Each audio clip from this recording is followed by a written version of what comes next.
Assalamualaikum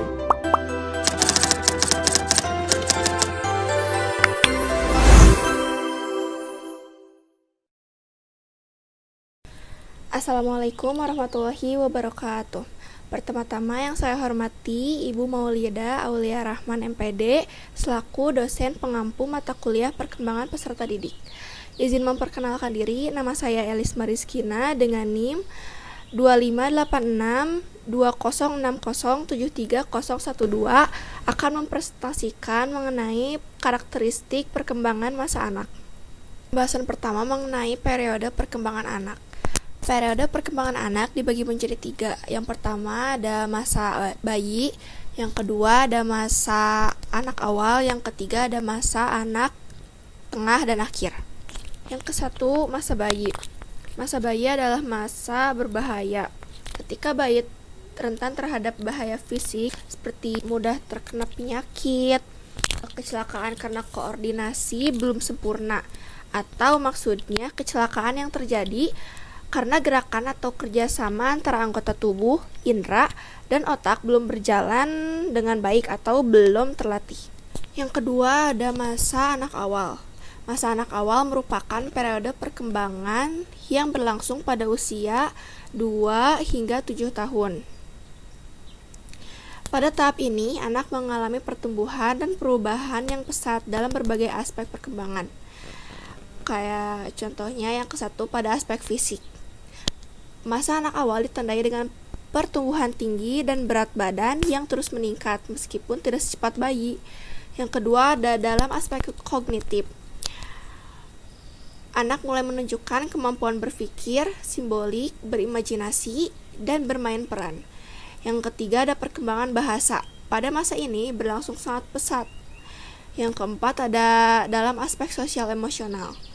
Anak mulai beralih dari bermain sendiri menjadi bermain bersama teman sebayanya. Yang ketiga ada masa anak pertengahan dan akhir. Masa pertengahan pada anak-anak merupakan kelanjutan dari masa awal anak-anak. Awal periode ini ditandai dengan anak memasuki kelas 1 dasar, suatu peristiwa yang menjadi momen signifikan dalam kehidupannya. Masuk ke kelas 1 membawa perubahan besar dalam pola hidup anak. Tugas pengembangan yang harus dihadapi anak-anak pada masa ini antara lain yang ke-1, mengembangkan keterampilan fisik untuk bermain permainan biasa. Artinya, anak mulai lebih terampil menggunakan tubuhnya untuk bergerak dan bermain. Contohnya berlari, meloncat, bermain sepak bola, lompat tali, atau bersepeda. Yang kedua, ada membentuk sikap yang sehat terhadap diri sendiri. Artinya, anak belajar mengenal, menghargai, dan merawat dirinya. Contohnya, mandi, menyikat gigi, percaya diri saat berbicara di kelas, serta menerima kelebihan dan kekurangannya. Yang ketiga, ada belajar berinteraksi dengan teman sebayanya. Artinya, anak belajar berteman, bekerja sama, dan menghargai orang lain. Contohnya, bermain bersama, berbagi mainan, bekerja dalam kelompok, dan tidak mengejek teman. Yang keempat, ada memahami peran gender yang sesuai dengan jenis kelaminnya.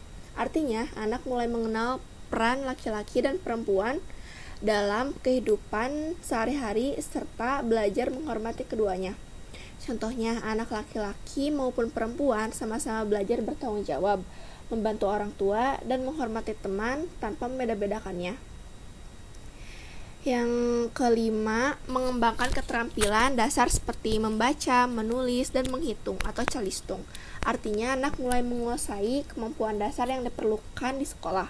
Contohnya, membaca buku sederhana, menulis kalimat pendek atau cerpen, dan menghitung penjumlahan atau pengurangan sederhana. Selanjutnya, ada ciri-ciri perkembangan pada masa akhir anak-anak.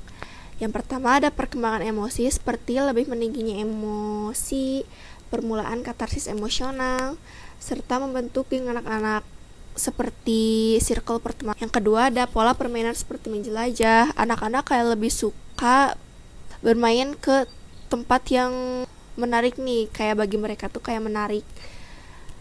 Suka buku komik, bahkan menonton TV. Yang ketiga ada pelanggaran yang umum yang sering terjadi antara lain berkelahi dengan saudaranya atau sesama temannya, malas melakukan kegiatan yang bersifat rutin, karena anak-anak mudah bosan dengan kegiatan yang sering dilakukan. Melalaikan tanggung jawab, melakukan kebohongan semu, atau kayak tidak bermaksud bohong beneran. Yang selanjutnya ada karakteristik perkembangan pada anak. Yang pertama ada perkembangan fisik. Perubahan pada tubuh anak seperti perubahan tinggi badan, berat badan, serta peningkatan kemampuan motorik kasar seperti berlari, melompat, dan motorik halus seperti menulis dan menggambar. Yang kedua ada perkembangan kognitif. Perkembangan kemampuan berpikir, mengingat, dan memecahkan masalah, memahami konsep, serta belajar dari pengalaman. Yang ketiga ada perkembangan sosio-emosional. Perkembangan kemampuan anak dalam mengenali dan mengelola emosi, berinteraksi dengan orang lain, bekerja sama, serta membangun rasa kepercayaan diri dan empati. Yang keempat, perkembangan bahasa. Perkembangan kemampuan anak dalam mendengar, berbicara, memahami, membaca, serta menulis untuk berkomunikasi secara efektif. Yang selanjutnya ada upaya memfasilitasi perkembangan anak usia dini. Yang pertama ada aspek fisik, mengajak anak bermain, berlari, dan menggambar. Yang kedua ada aspek intelektual, membacakan cerita, bermain puzzle, dan mengajaknya berhitung. Yang ketiga ada aspek emosional, mendengarkan perasaan anak dan memberi pujian kepada anak. Yang keempat ada aspek sosial, mengajak anak bermain bersama teman dan belajar berbagi sesuatu kepada teman atau orang lain. Yang kelima ada aspek spiritual, mengajak anak berdoa sebelum makan atau sebelum tidur dan memberi contoh perilaku yang baik. Sekian pemaparan materi dari saya. Mohon maaf karena baru dapat menyampaikan presentasi pada kesempatan kali ini. Mengingat sebelumnya saya berhalangan hadir karena sedang sakit.